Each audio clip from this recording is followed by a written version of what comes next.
Hello guys, in this video I'm going to show you what to do if your Revolut card was not delivered and you can ask for a new one. It's pretty easy. I'm going to show you step by step. Basically, you just need to open up the Revolut application. Once you're inside the app, go to the home page. On the home page, go to the top right corner of the screen where you can see this little cards menu.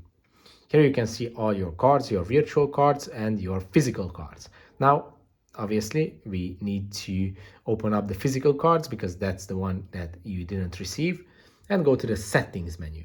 Inside the settings menu, you have to start scrolling all the way to the bottom of the security list, and you will see these two options. You can either terminate a card or you can replace a card if it was lost, stolen, or not delivered.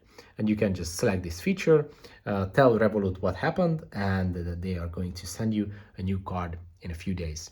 If this video was helpful for you, please consider sending a super thanks donation.